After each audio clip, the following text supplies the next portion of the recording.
haven't done a video for a speed wrench in a while, just because it's becoming more and more infrequent that I run into a speed wrench that is a brand that I actually don't have. Because I have a lot of speed wrenches, surprisingly enough, because they're the kind of tool a lot of people just donate them. And I do see them pretty often. Actually, this is Indestro Select. I forget the model number now. This is a 6225 3/8 inch speed wrench. There are about 5 of them in the bin, but there's like a Craftsman I already had. There is a Proto that I have probably a couple of. There was an SK. And so it's just kind of the nature of it. Anyway, not a bad speed wrench. I do like this design where they have a steeper angle, more of a 30-degree angle rather than being closer to the 90 on the upper portion. That way when you're running it, it's just less likely to have your arm and hand bump into this. Even though they seem like obsolete tools, there's actually a lot of industries where these specifically are still used. A lot of assembly work, used in aircraft very often. You know, you'd use impact drivers and power tools to remove lots of fasteners quickly.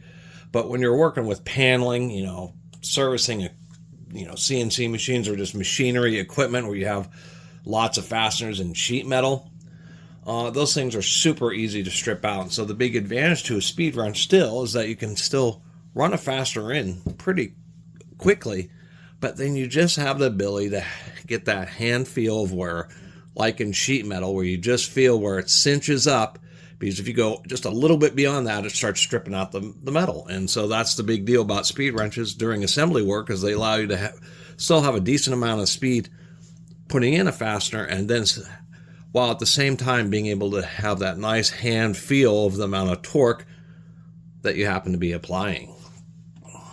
And in case you're wondering how most speed wrenches are assembled, is there's a little machined area at the end of the rod, a little ball on it, and then it actually is expanded a little bit. When they manufacture it, they slide it over the end, and then some rollers swage it, slowly crimp down the piece of material, the end of the metal handle end, to crimp it on there and make it a permanent installation. So anyway, this is indeed Indestro's Select branded tools, and in this case it's basically no difference between Indestro, Select, and Super. But I think in the 1980s Indestro came out with their Select series, maybe in the late 70s, as just a slightly more budget alternative to what had really built their name, which was the Indestro Super series.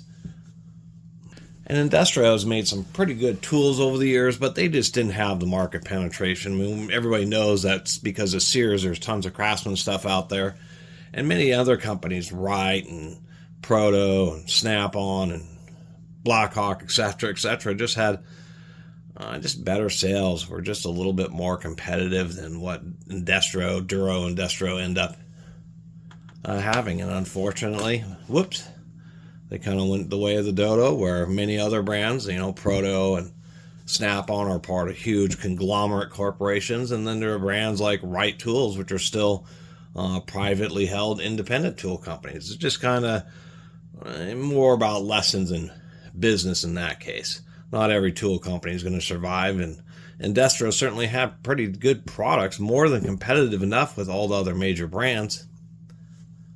They just couldn't get them in enough stores. They couldn't get them in enough people's homes.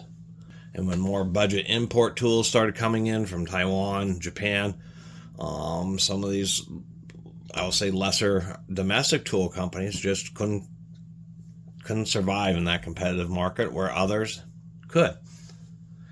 And that's one of the reasons I like documenting these tools, is just to kind of show what was, not only what was once made, but to talk about some of these classic tool companies and how it really was never an issue with their product. It was just them, once again, sales and marketing, and getting people to buy their stuff over imported stuff, and making a Select line that was a little bit more budget priced, but while still being American made. And this one indeed is. We still have the USA on there.